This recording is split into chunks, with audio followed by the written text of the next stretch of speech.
been pretty sad. Last thing here, I know Alaska is a place that you've spent a lot of time in and that you focus on. It seems like there's still just bad policy going on there, political activists that have been appointed as judges, but just any update on some of the stuff going on in Alaska? I know you guys have written about it a few times here in the last couple months. Yeah, well, the Willow Project is the one shining light that I'm surprised the Biden administration approved, an enormous oil and gas discovery that they've been waiting years to try to get the green light.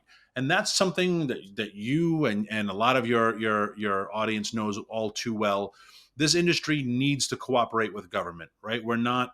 It's not the same as like a restaurant getting a permit to open a kitchen, or it's not the same as Hollywood getting a permit for parking to film a movie. We need a lot of government cooperation. And so Willow is a great example of government tinkering and waiting and waiting. And only 3/5 of the project was approved. And in response, we had to give up a tremendous amount, several 100,000 acres that can be reversed in time, of course. But again, you scratch your head and say, well, if 3/5 of Willow is good, why is not 5/5 of Willow good, right? Why is not 5 more Willows good? Why is it for the government to decide, we think you've discovered enough oil and gas, you shouldn't find any more? I go back to 2019. What did the industry do with its profits? It reinvested it because they knew they were going to get permits for more exploration, for more drilling.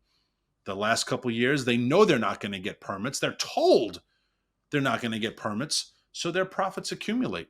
They bought back their stock. They gave themselves enormous bonuses. They paid a higher dividend, and then they get excoriated by Congress for not using their profits for the global good. It's like, what the hell else am I supposed to do with my profits? I can't reinvest them. So I know I go off on tangents, but so Willow is a bright spot for Alaska. It's several thousand jobs for Alaskans.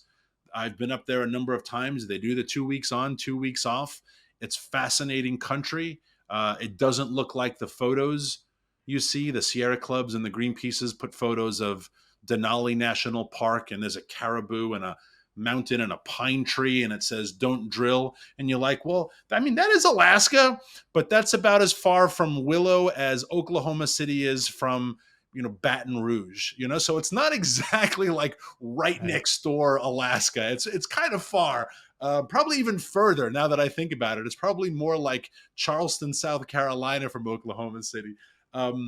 So there's a bright spot, but yeah, Alaska is the state that everyone tinkers in. Everyone passes legislation about Alaska. Everyone decides what you can and cannot do in that state. We don't consider them an equal state, and I find that tragic. There is no Florida senator that wants to pass a law about Wisconsin cheese industry, and if they did, I feel like the Wisconsin senators would be like, "You want to start something? Like, why are you messing with my Yeah. state?" But everyone messes with Alaska all the time. It's tragic. Yeah, it is. I think, it was surprising with Willow. Hopefully they can get something done there, unlock some new reserves, and help the American consumers and our energy